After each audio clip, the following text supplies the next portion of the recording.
como lo traduce aquí, sino significa su presencia. Y no es lo mismo venida que presencia. La palabra parusia en realidad debe traducirse allá sobre su presencia con nosotros. Su presencia es todo el tiempo que dura su presencia.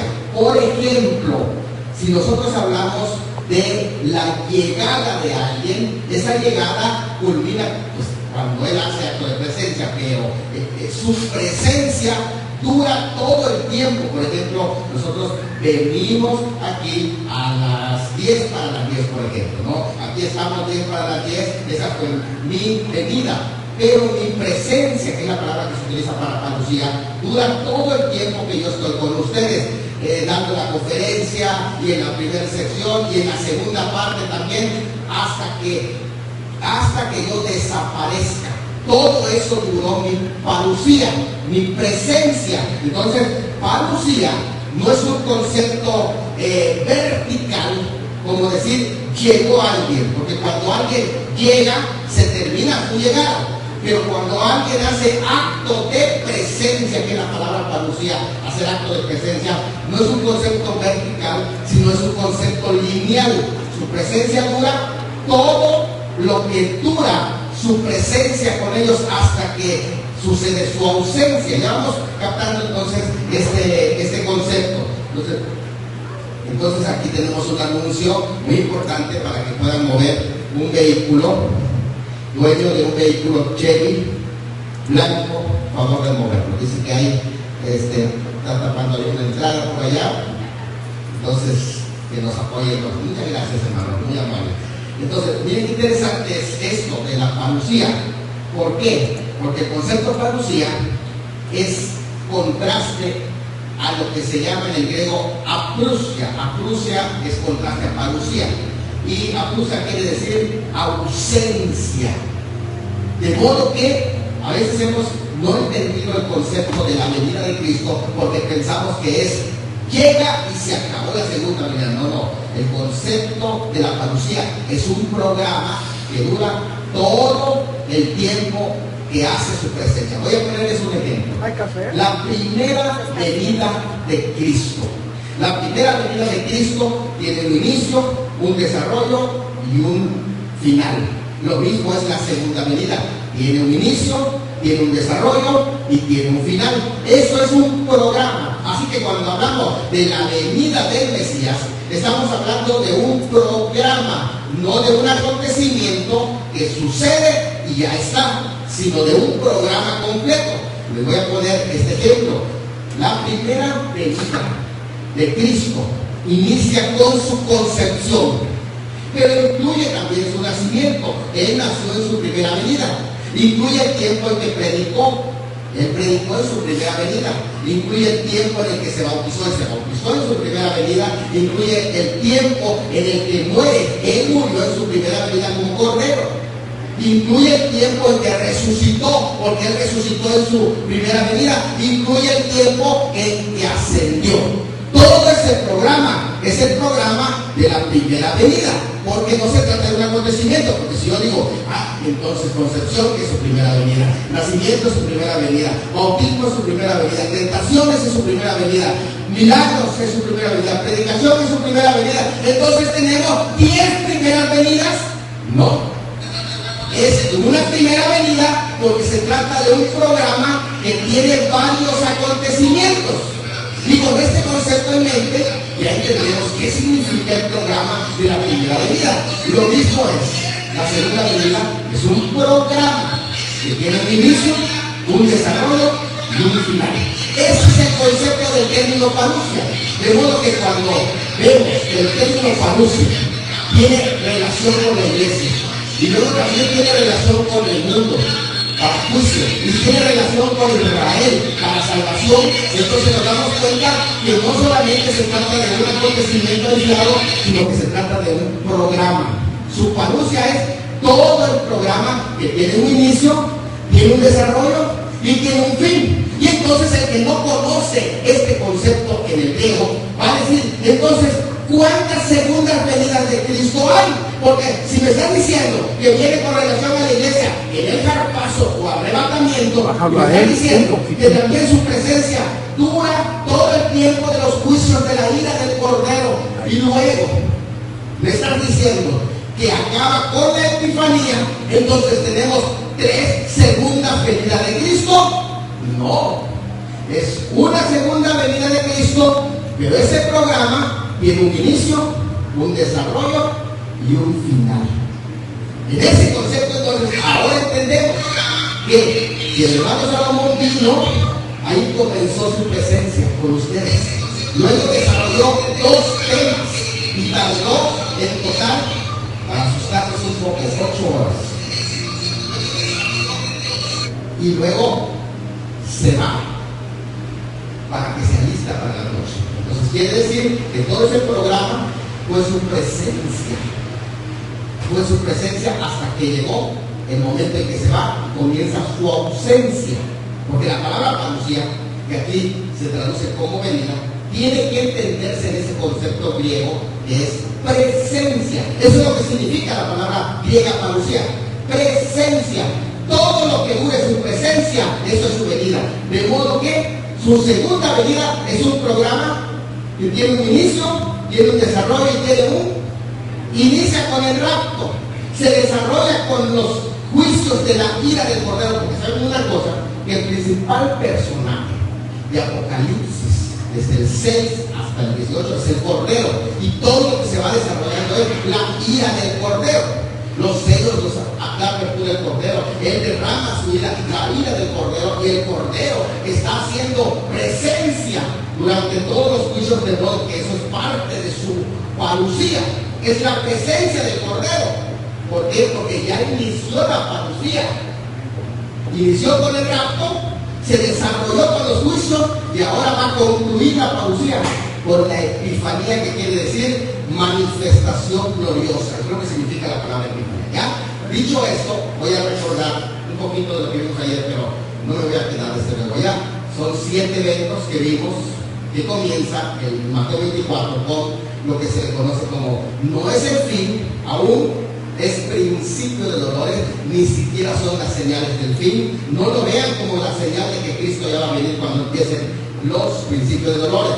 Luego aparece el segundo concepto, que es allá mencionado como que entonces os entregará la tribulación, que es el momento en cuando se va a desarrollar una persecución del periodo de la tribulación. Pero en tercer lugar dijimos que será predicado después de esa tribulación a diferencia, escuchen esto, a diferencia del concepto de, vamos a decir, de la gran tribulación y de las tribulaciones, porque son 3 cosas que hay que diferenciar. Una cosa es la gran tribulación como los dolores de parto, que es la segunda parte. Otra cosa es las tribulaciones que van a iniciar en el primer periodo, que es el principio de dolores. Y otra cosa diferente completamente en naturaleza, en intensidad y en tiempo, es las tribulaciones momentáneas. Los creyentes pasamos tribulaciones momentáneas.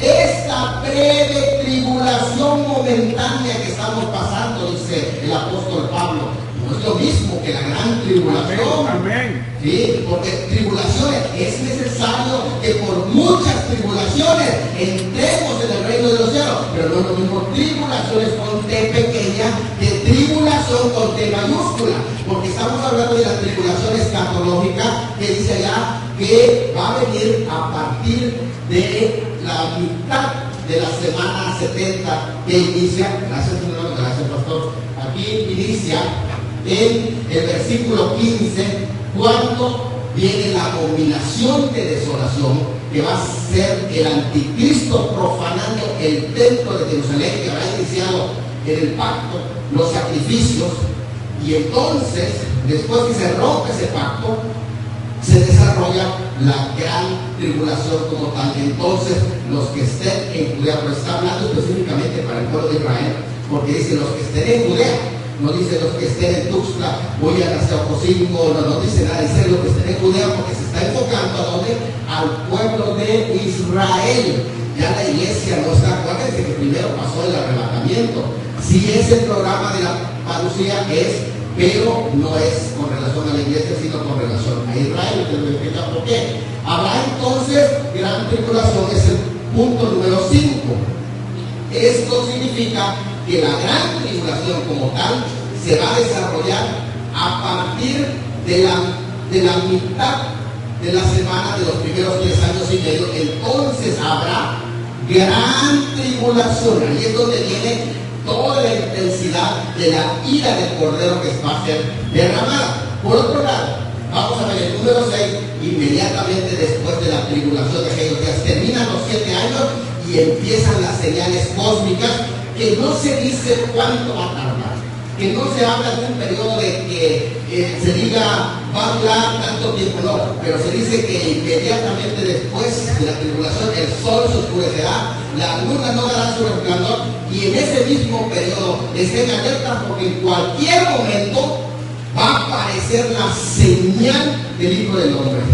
Ahí por los grandes estudiosos decían que esa señal iba a ser una cruz, decía hoy que les va a ser una cruz grande que se va a manifestar, y otros más intérpretes decían que es como una bandera, porque la palabra que se utiliza ya, la señal, también se utiliza para bandera. Interesante, otros dicen que la señal es el mismo Hijo del Hombre, conforme lo menciona el libro de Daniel como la señal. En las señales, el mismo Hijo del Hombre iba a ser la señal de que ya está por venir, y esa venida tan interesante que aquí se menciona es la Epifanía. Con esto terminamos el día de ayer, y como un recordatorio nada más, es que todo este periodo de Mateo 24, recuerden, tiene que ver con la nación de Israel, porque allí está hablándose del monte de los olivos, y acuérdense que esto se refiere a la segunda venida, la venida del Mesías con relación al monte de los olivos. Segundo, porque también se habla del templo judío. No, cuando se habla del templo ya no se refiere a la iglesia, se refiere al templo de Jerusalén. Por eso Mateo 24 no está hablando de la iglesia, ya lo mencionamos. Y también recuerden que hablamos del fin del siglo y su venida. Y el fin del siglo es el programa de Dios para Israel, que termina con el fin de la semana 70. Y el fin del siglo con que inicia el reino milenial.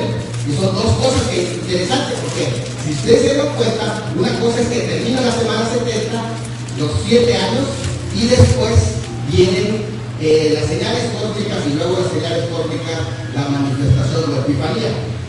Además, otra cosa interesante, se habla de falsos cristos y falsos profetas, no de falsos maestros, que es un tema de la iglesia. Y también se dice los que estén en Judea, los que estén en Judea, Samaria, no sé qué, a veces hay lugares aquí poblados que ahí se llama Judea, hay otro pueblito ahí que se llama Samaria, pero no son de las Judea de México, Samaria de México, también Jericó, hay otro pueblito por allá que se llama Jericó, pero aquí en México, pero no se refiere allá, es la geografía de precisamente el Medio Oriente en Israel, así que todo está enfocado en Israel. Y por último, nos damos cuenta que se menciona el sábado. Y como se habla del sábado, estamos hablando de convertidos judíos. Por lo tanto, Mateo 24 es una advertencia, un consejo, una exhortación, un mensaje de advertencia al remanente judío del periodo de la gran tribulación, que incluye el resto. Y la palabra resto ahí tiene que ver con la descendencia, tiene que ver con el remanente. Esa es la palabra resto, el remanente escogido, que es salvado por gracia al inicio del periodo de tribulación, después del arrebatamiento de la iglesia, que es el capítulo 7 de Apocalipsis. Bueno, pues aquí estamos recordando. ¿Por qué digo que todo eso se enfoca a Israel y no a la iglesia? Porque es importante que yo lo recuerde, lo que vimos ayer, porque esto los textos que el Señor menciona son con relación a la epifanía, no con relación al rapto. Porque si ustedes leen de corrido y dicen, a ver, voy a buscar el rapto en Mateo 24, no lo vas a encontrar, porque este periodo ya entró en acción después del arrebatamiento de la iglesia, cuando terminan los tratos de Dios con Israel. ¿Por qué? Lo sabemos porque el Señor Jesucristo usa textos relacionados a ello al final de su enseñanza. Por ejemplo, cita Isaías 27, donde dice, acontecerá en aquel día, y la palabra aquel día son los tiempos del fin, antes del establecimiento del reino mesiánico de los 1000 años. Eso es lo que se refiere a aquel día. Se refiere al periodo de angustia para Jacob, los ayes, así se le conoce en profecía de los profetas del Antiguo Testamento, el periodo de los ayes, que anuncian el nacimiento de esa nueva era dorada, que es los 1000 años del reino mesiánico. Cuando dice allá, acontecerá en aquel día que criará Jehová desde el río Éufrates hasta el torrente de Egipto, y vosotros, ¿quiénes? Hijos de Israel. Oigan bien, vosotros hijos de Israel seréis ¿qué? Reunidos uno a uno. Esto es lo que se menciona al final de Mateo 24. No dice, y vosotros la iglesia. ¿Así dice? No, hijos de Israel. Porque no hay un arrebatamiento, hay una reunión de los hijos de Israel que fueron esparcidos. Es más, el mismo profeta dice, acontecerá también en aquel día que se tocará ¿qué? Gran trompeta. ¿Es el rapto? No, es la reunión, porque hay trompeta de Dios y hay trompeta de ángel, y aquí es interesante saber que esta es trompeta de reunión para terminar el programa de Israel, porque hay trompeta para la iglesia, pero esta no es trompeta para la iglesia, y tampoco hay que confundirlas con las trompetas del Apocalipsis. De pronto la gente cuando lee trompeta es trompeta y se la aplica a todos, pero no, cada trompeta cierra un programa o abre un programa, ya sea para Israel, ya sea para la iglesia. Entonces tenemos que estar muy atentos cuando se toque trompeta, porque incluso en Números capítulo 10 y capítulo 11 se habla de 2 trompetas de plata, una que se tocaba cuando iniciaba la marcha y otra que se tocaba cuando se detenía el pueblo, y entonces cuando cerraba. Y es muy importante entender que incluso hay que diferenciarlo de las trompetas de plata y de las trompetas de shofar. Hay que entender todo esto. Si ustedes van a estudiar profecía, porque de pronto alguien hasta va a anunciar que el rapto va a ser en la fiesta de las trompetas judías, porque ahí se están tocando trompetas, sí, pero hay que analizar si está hablando allí de las trompetas de plata o se está hablando del shofar. ¿De qué está hablando?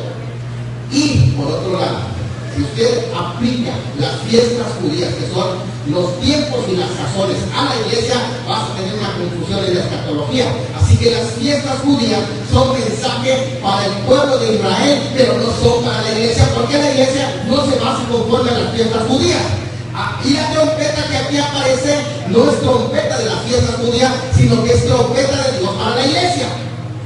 Y son presididas por Dios mismo. El Señor mismo, con voz de mando, con voz de arcángel y con trompeta de ángel, ¿dice? De Dios, exactamente. Él mismo lo va. El rapto de la iglesia es presidido por el Señor mismo. No manda a los ángeles como acá. Aquí manda a los ángeles. Y mandará a los ángeles y buscará a sus escogidos. ¿Eso dice el rapto? No. Dios mismo descenderá del cielo. El Señor mismo, no los ángeles. Entonces hay que diferenciar. Y de pronto alguien dice, es que esa trompeta es la 7ª trompeta de Apocalipsis, porque cuando suena la 7ª trompeta viene el rapto de la iglesia. Pero hay un problema grande. El problema grande es la cronología. Por eso es que a veces la gente lee la Biblia, pero no estudia los tiempos cronológicos. El libro de Apocalipsis fue escrito en la época de Domiciano en el 96. Y 1 Tesalonicenses, que habla del rapto en el capítulo 4, versículo 17, que habla de la trompeta de Dios, fue escrito en el año 52. Esto se llama un anacronismo. Es decir, Pablo está hablando de la 7ª trompeta, pero todavía Juan iba a revelar la séptima trompeta hasta 40 años después. Es un anacronismo. ¿Cómo va a hablar de la séptima trompeta? Sí, primero es una trompeta de ángel, y esa no es trompeta de ángel, es trompeta del rapto, y la toca el Señor mismo. Oye, ayer el hermano nos quiere dar una aportación, alguna pregunta. No sé si hay forma de llevar el micrófono o un micrófono para allá para que nos hable. Adelante, hermano.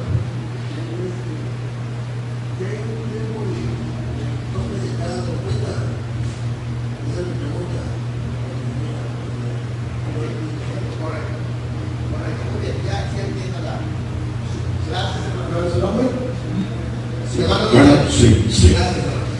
Hermano Miguel nos pregunta que si hay un tiempo para el toque de cada trompeta. Sí.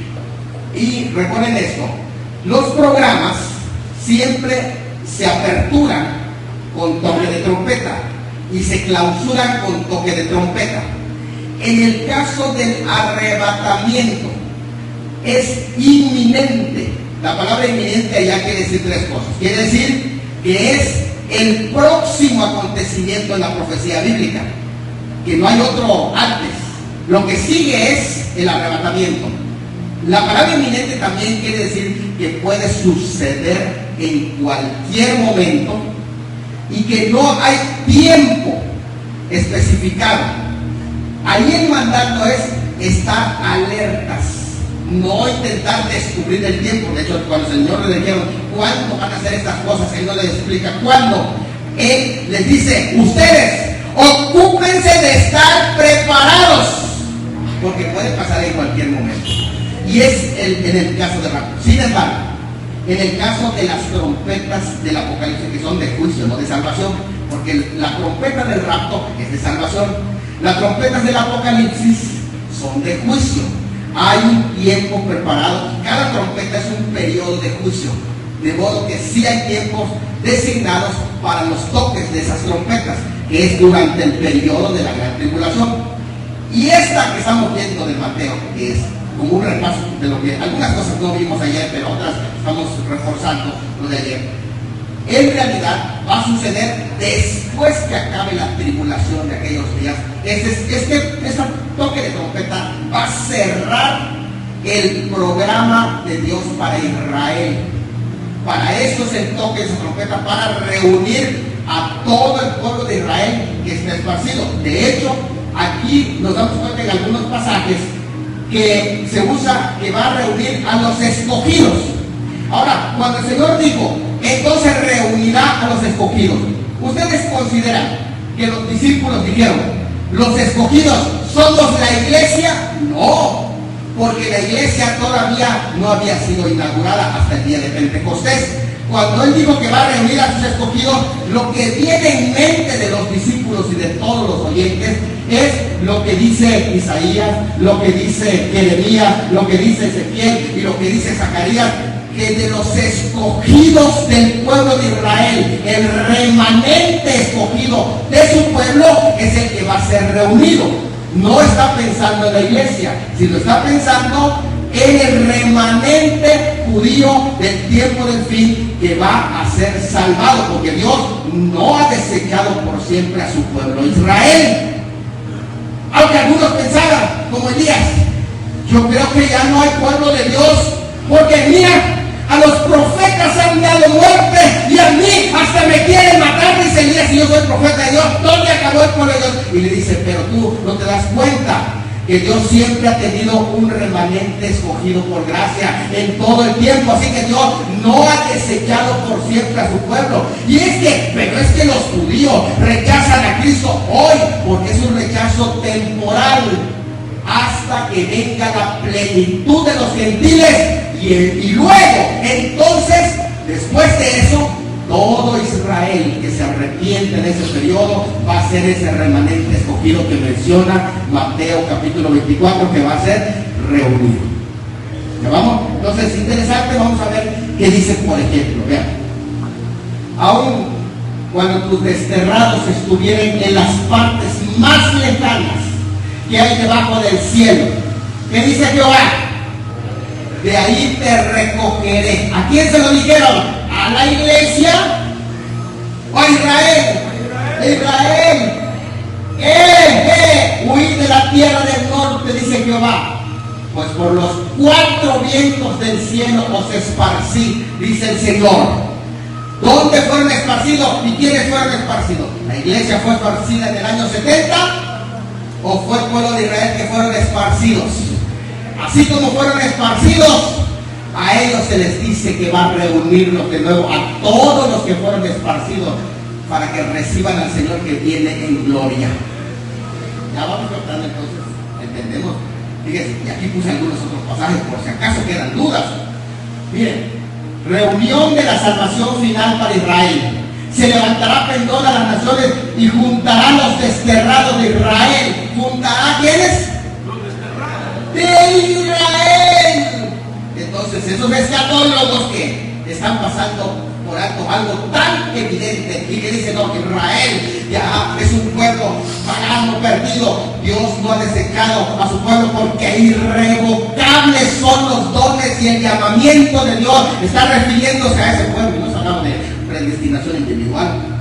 Está hablando del pueblo de Israel, el escogimiento del pueblo de Israel. No temas porque yo estoy contigo. Del oriente traeré tu generación y del occidente te recogeré. Ahora pues dice Jehová al que formó desde el vientre para ser su siervo, para volverlos a él, a Jacob, y para congregarle a Israel. Porque estimado seré a los ojos de Jehová y el Dios mío será mi Dios. Dice Jehová el Señor, a el que reúne a los dispersos de Israel, aún juntaré sobre él a sus congregados. Mateo 24, desde al final, ¿de qué está hablando? De esta reunión, no del rapto. Y está acorde con Isaías 11. Miren, ¿por qué digo esto? ¿Y por qué estoy enfatizando esto? Porque de pronto nosotros pensamos, este hermano ya nos vino a confundir. Ahora Mateo 24 no me aplica a mí. Y si no me aplica a mí, ¿para qué leo Mateo 24? Lo voy a quitar de la Biblia. No, no estamos hablando del canon. Estamos hablando de la interpretación bíblica.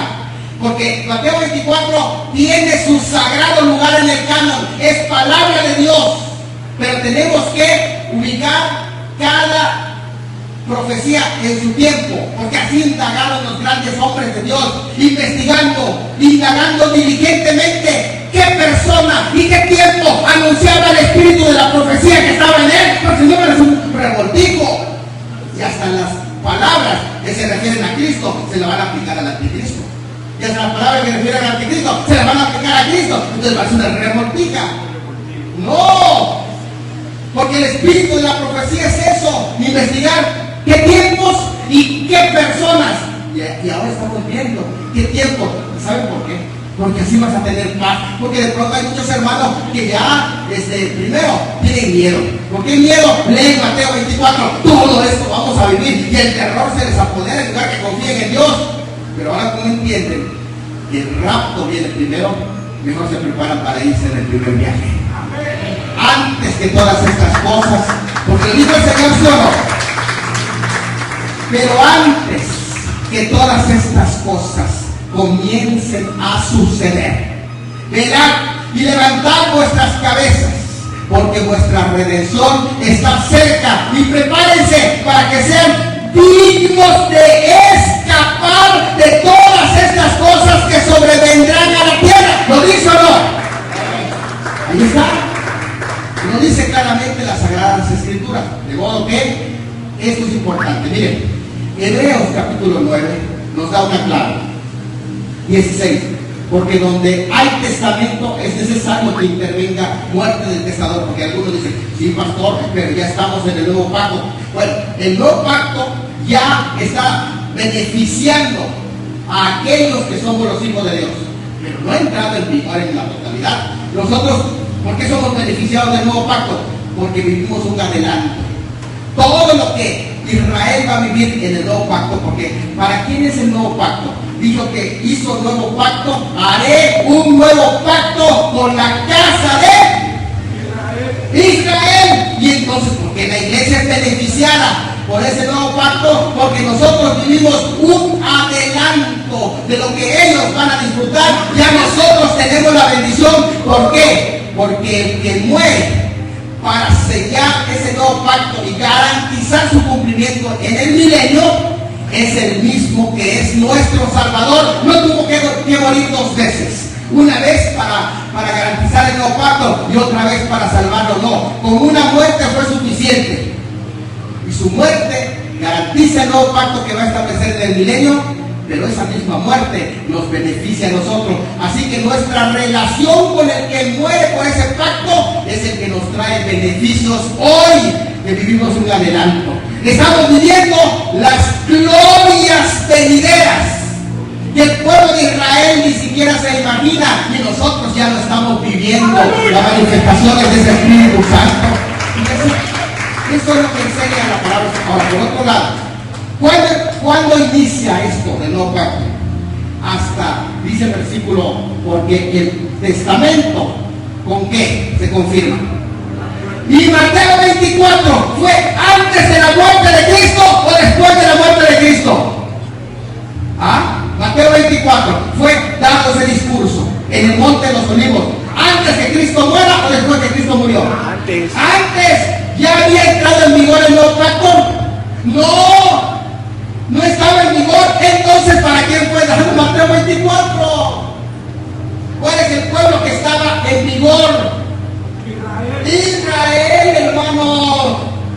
Ahora vean cómo se amplía el panorama. Ahora sí, con la Biblia nos damos cuenta que las dispensaciones cobran un lugar muy importante, porque allí vemos que la quinta dispensación, que es la dispensación de la ley, termina con la muerte de Cristo. Así que cuando el Señor está dando su discurso en Mateo 24, está hablándole a judíos, pero está profetizando para el remanente judío del periodo de la gran tribulación, que todavía va a pertenecer al periodo de la ley, porque es 7 años que faltan del periodo de la ley, que es cuando va a desarrollarse la gran tribulación. Bueno, fíjense que estoy apenas repasando lo que vimos ayer como para ir reforzando, porque por ejemplo en Zacarías 12:10 dice: y derramaré sobre la casa de David y sobre los moradores de Jerusalén espíritu de gracia y de oración, y mirarán a mí, a quien traspasaron, y llorarán como se llora por hijo unigénito, afligiéndose por él como quien se aflige por el primogénito. En aquel día habrá llanto en Jerusalén como el llanto, dice allá, de Jacón en el valle de Megiddo. El valle de Megiddo es el lugar donde va a ser la segunda venida gloriosa. Hay 3 espacios donde va a ser la guerra, la última guerra, pero va a culminar en el valle de Megiddo. Ahora, en ese valle de Megiddo, es muy importante decir esto, en ese valle de Megiddo va a suceder lo que dice Mateo 24, van a llorar y se van a lamentar las tribus. ¿Qué tribus está hablando? Está hablando de ese pasaje. El lamento de las tribus es el arrepentimiento. Aquí el lamento no es como en Apocalipsis capítulo 1, es otro contexto. Este de Mateo 24 es un lamento de arrepentimiento de las 12 tribus. Se lamentarán las tribus. Y a veces cuando dice, aquí dice Mateo 24, que se lamentarán las tribus, es juicio que viene para las naciones. Bueno, el juicio para las naciones todavía es posterior, pero en este, cuando dice que se lamentarán las tribus, está refiriéndose a Zacarías capítulo 12, donde son las tribus de Israel, las 12 tribus de Israel, que se van a convertir y van a hacer lamentaciones. Y cuando vean al Hijo, dice Zacarías, porque lo describe esa venida, el Hijo vendrá en gloria, en poder, y cuando lo vean, se van a tirar al suelo, arrepentidos, lamentándose de su pecado mayor, que es haber rechazado al Hijo. Y cuando lo vean al maravilloso, van a decir: ¿qué son esas heridas, amigo, que tú tienes en tus manos? Y él les va a decir, Zacarías 12, fui herido en la casa de mis amigos. Y allí se van a tirar de rodillas el pueblo y será su conversión para entrar en el milenio. ¿Te das cuenta? Tiene sentido Mateo 24. Amén. Pero no tiene que ver con el rapto, porque el rapto ya sucedió. Esto es para el pueblo de Israel del periodo de la gran tribulación. Hay una diferencia entre 1 Tesalonicenses 4 y Mateo 24 al final. Hay una diferencia grande, porque no está hablando del mismo evento. 1 Tesalonicenses habla del rapto, pero Mateo 24 no habla del rapto. Habla de una reunión sobre la tierra, y el Señor viene y pone sus pies sobre Jerusalén. En 1 Tesalonicenses solo llega hasta el aire, y somos llamados con voz de mando, con voz de arcángel, con trompeta de Dios, descenderá del cielo, y los muertos en Cristo resucitarán primero. Luego nosotros, los que hayamos quedado, seremos arrebatados, transformados y arrebatados para recibir al Señor. ¿Dónde? En el aire. Y aquí no es en el aire, aquí es, Él va a poner sus pies sobre el monte de los olivos. ¿Es el mismo contexto, sí o no? No. ¿Es la misma trompeta, sí o no? No. ¿Los ángeles van a recoger a los santos del rapto? No. Pero van a recoger a los escogidos de los 4 ángulos de la tierra, unidos que estén dispersados, que los haya dispersado la bestia, porque desató la persecución. Acuérdense, de la tribulación los persiguió, los dispersó, y ahora van a ser reunidos de nuevo en su pueblo. Cuando el Señor mate con el espíritu de su boca. Algo muy interesante que estamos viendo. Acá se habla de una venida, no como en el rap. Aquí se habla de una venida literal, visible, física, judicial, porque viene un juicio también para reinar.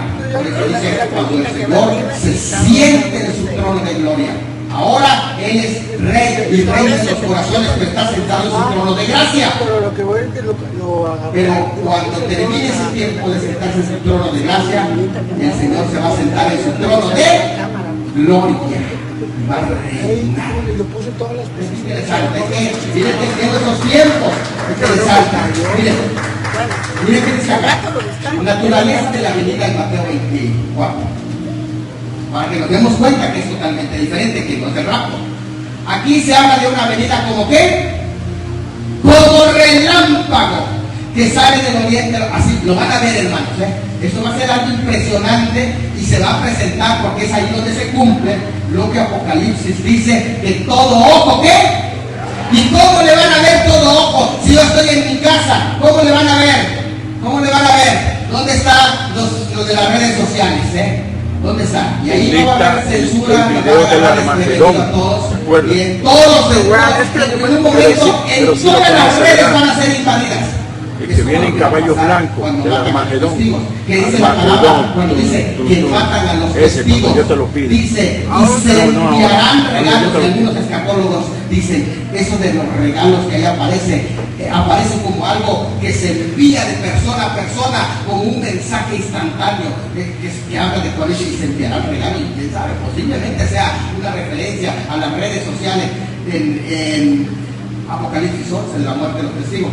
Pero aquí, cuando dice que todo ojo le verá, entonces todos los influencers y todos aquellos que estén van a hacer viral la venida de Cristo, y se va a ver, todo ojo le verá, porque va a ser como el relámpago. Acuérdense que hubo un gran apagón.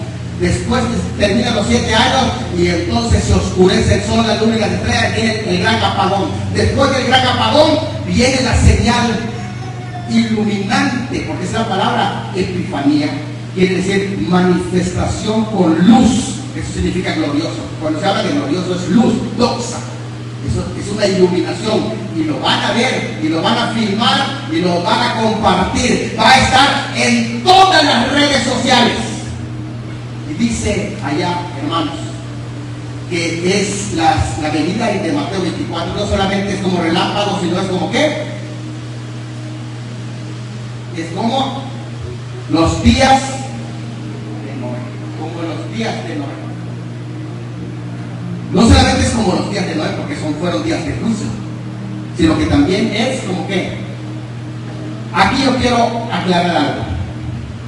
Para la iglesia, el Señor no viene como ladrón. No hay pasaje que diga que para la iglesia viene como ladrón. De hecho, el rapto no es como ladrón. Lo que es como ladrón es el día del Señor, y el día del Señor es un periodo de juicio, y viene como ladrón porque sorprende a los pecadores. Le sorprende a los pecadores, pero para el creyente no viene como ladrón, porque él le está ¿qué? Esperando.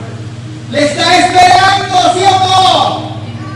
Es sorpresa que el Señor viene, no es sorpresa, lo estamos esperando. Para el que no le espera, sí le viene como ladrón, pero para nosotros no, porque le estamos esperando. Por otro lado, aquí vemos que su venida en Mateo 24, aparte de que es como ladrón, es como el Señor de la casa. Fueron siervos malos que se adueñaron de la casa y mataron al hijo y se adueñaron de esa casa, y ahora él viene como el dueño de la casa a expulsar a todos esos invasores que decíamos ayer. Viene como esposo, viene casado, no viene como novio, viene como esposo, y como esposo viene juntamente con su esposa, claro. No viene solo el esposo, viene casado. Por eso Apocalipsis 19 anuncia que ya se celebraron las bodas y que vienen a celebrar la fiesta de las bodas sobre la tierra. ¿Y viene como qué? ¿Viene como qué? Todo eso está en Mateo 24, pero ojo, y aquí está la clave. Nunca van a encontrar en Mateo 24 que viene como novio a buscar a su novia. No. Eso solo está en Tesalonicenses, porque en Mateo 24 no viene como novio, porque cuando viene aquí ya viene casado. ¿Ya? ¿Entendemos entonces? Ahora sí se pintó un panorama sobre Mateo 24 y aquí viene esto. Entonces, dijo el Señor, ¿no pasará qué? No pasará esta generación. ¿A qué se refiere el Señor? Miren esto. Aquí en este pasaje de no pasar a esta generación hay dos escenas. Dijimos que en el año 70 es la generación contemporánea del Señor, fue la generación de la higuera que se secó. Y en los últimos tiempos, la generación que va a presenciar las señales y los cambios cósmicos, no va a pasar esa generación. Ellos van a ver, aquellos que vean las señales, iniciando las señales del fin, no va a pasar esa generación. Y aquí está, vean ustedes, los 7 años, y también aparece algo interesante. ¿Cuál generación dijimos? Entonces, se está refiriendo a dos mensajes. La generación del año 70 y la generación también, que son la generación que rechazaron a Cristo, y la generación del tiempo del fin, que va a haber los desórdenes cósmicos, o la generación de la higuera que reverdece. Esta es la generación que no va a pasar. Yo creo que el Señor está, pero mire, a las puertas.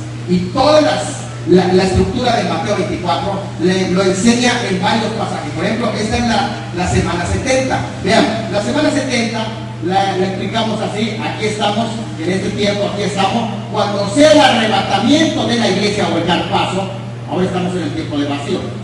Cuando sea el arrebatamiento de la iglesia, después del arrebatamiento de la iglesia, que hay un periodo pequeño de tiempo donde son escogidos los 144,000 y sellados antes que comiencen los juicios, inicia la semana 70 con un pacto, la confirmación del pacto. Por una semana confirmará el pacto. ¿Quién lo va a confirmar? El príncipe que ha de venir, que aparece montado en un caballo blanco. Acuérdense, es el príncipe que ha de venir. ¿Por qué aparece como el príncipe que ha de venir? Porque aparece como un demagogo, porque aparece como un gran político que están recibiendo, y que las Naciones Unidas han dicho: necesitamos un líder que establezca la paz en todo el mundo, y lo vamos a recibir, venga de Dios o venga del diablo, pero lo necesitamos. Ese es el príncipe que ha de venir. Y cuando este hombre aparezca, hará un pacto por 7 años. Se confirma el pacto e inician los principios de dolores que vimos ayer. Después, a la mitad de la semana, después de que se iniciaron los sacrificios en el templo, y hay un pacto de paz. A los 3 años y medio viene la ruptura de ese pacto, y sucede lo que acá dice, la gran tribulación, que este es el tiempo de la ira, y él se quita la máscara, deja de ser el príncipe que ha de venir y se convierte en la bestia, el desolador, hasta que venga el desolador. Ya no es el príncipe, ahora es el desolador, que se quitó la máscara y empieza este periodo de tiempo que es llamado aquellos días. Así que cuando usted lea en la palabra y en aquellos días, usted ya sabe que es este periodo de tiempo. En aquellos días es el tiempo que se le anunció al pueblo de Israel que iban a haber ayes, que iba a ser Jeremías 37, tiempo de angustia para Jacob, pero de él será librado. Y podemos encontrar toda esta estructura en varios pasajes. La encontramos en 1 Tesalonicenses 1:10, donde se presentan dos cosas inminentes. La muerte es inminente, el arrebatamiento es inminente, puede pasar en cualquier momento, y nosotros estamos aguardando su venida, mirando hacia los cielos, esperando su manifestación para que nos libre ¿de qué? De la ira venidera. Así que nosotros, cuando Él sea su parucía, Él nos va a llevar, ya sea, si estamos muertos, vamos a resucitar, los muertos en Cristo resucitarán primero, pero si estamos vivos, vamos a ser arrebatados, y esto también es inminente en cualquier momento. Así hay otros textos, por ejemplo, en 1 Tesalonicenses 5:9, dice que somos los hijos de luz, los hijos de día, pero nosotros somos los hijos de las tinieblas, y a esos que están en tinieblas les sorprende como ladrón, y son sorprendidos en el día del Señor. Ustedes pueden ver acá, y van a ser sorprendidos en el día del Señor, les cae la ira venidera porque son hijos de las tinieblas, y para ellos es que el Señor viene como ladrón. Pero nosotros, dice allá, no somos de tinieblas ni de la noche, sino que somos del día, y estamos alertados de que el Señor viene por nosotros, y entonces nos puso Dios no para ira, sino para alcanzar salvación por medio del arrebatamiento de la iglesia. ¡Aleluya! Entonces es una bendición que tenemos. Ahora también en Tito 2:13 se habla de dos etapas de la parucía de Cristo, de la venida de Cristo. Se habla de la esperanza, que es el pidia en griego, que es su venida como novio para buscar a su novia, aguardando ¿qué? Dice, aguardando la esperanza bienaventurada. ¿Qué aguardamos nosotros? La esperanza bienaventurada. Y esa esperanza es la venida de ¿quién? Del novio. O tú esperas al anticristo. Ese es el ketch de algunos. Ketch en maya es como su amante. ¿Sí? Y esos no están esperando al novio, están esperando al anticristo. Pero nosotros esperamos al novio que viene por nosotros. La novia que está enamorada del novio siempre habla de ¿quién? Del novio. Habla del novio, continuamente está hablando del novio, porque en su boca está el novio, porque está apasionada, quiere que venga. Pero la novia que no quiere que venga el novio, ¿por qué creen que será? ¿No será que ya le echó el ojo por allá a alguien más? ¿No será que ella anda escondido en algún pecadito y no quiere que su novia aparezca para que no le sorprenda? Ya perdió el amor y la pasión. Pero los verdaderos cristianos aman a ese novio, anhelan su aparición. Esa es su esperanza de salvación, la esperanza bienaventurada. Y también luego de esto, la manifestación, que es la epifanía, la manifestación gloriosa. Entonces, interesante, miren esto. Ahora vamos a ver Apocalipsis 3:10. ¿Qué dice en Apocalipsis 3:10? En 1:19 dice: escribe las cosas que has visto. ¿Qué es las cosas que has visto? Es el tiempo presente. Las cosas que has visto es el capítulo 1, el mensaje del Evangelio, lo que Cristo hizo por nosotros.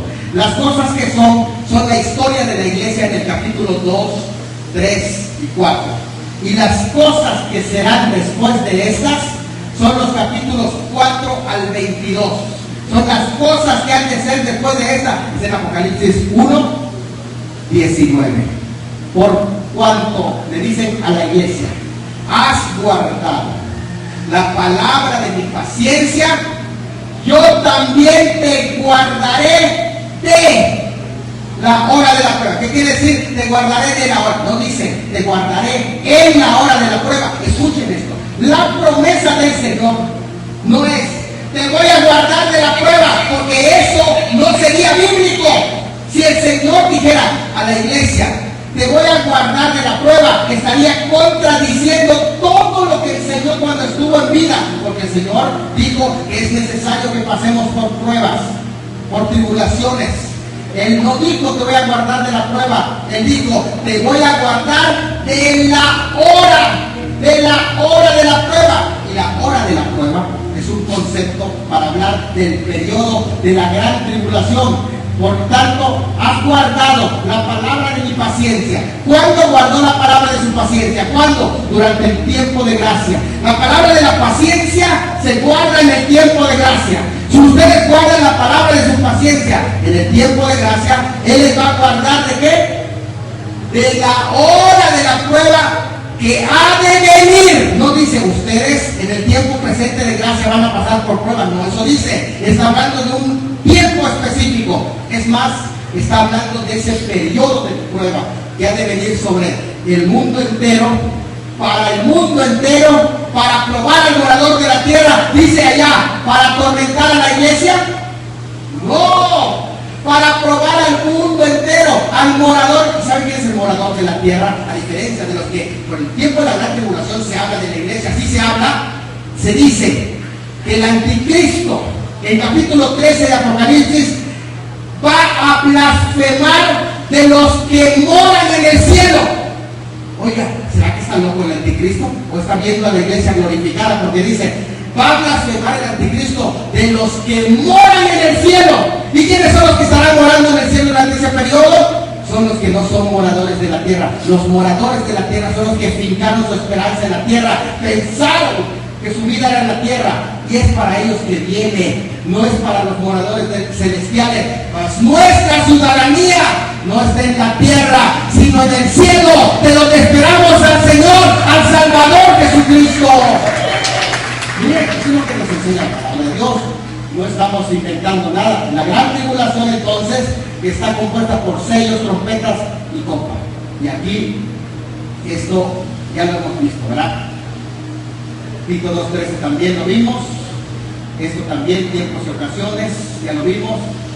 Y cuando regresemos, vamos a entrar, eso fue como una introducción. Vamos a entrar a 2 de Tesalonicenses y nos vamos a concentrar allí. Dios va a hablar en nuestras vidas en este pasaje, donde se habla de esto. Les voy a dar la general, donde dice que en el tiempo de gracia ya está en acción el misterio de iniquidad. Ya está, ustedes lo van a poder ver. Solo que haya el presente quien lo detiene hasta que él a su vez sea quitado del medio, y entonces se manifestará aquel inicuo a quien el Señor matará, a ese anticristo, con el espíritu de su boca y con el resplandor de su epifanía. Pero con respecto a la venida del Señor y nuestra reunión con Él, así que nosotros no esperamos esto, que es el resplandor de su venida, sino que esperamos nuestra reunión con Él, que aparece en el versículo 2 de ese capítulo. Que Dios me lo bendiga. Continuamos en un momento. Se dejo lugar al pastor. Aleluya. En esta hora. Ese aplauso fuerte al Señor.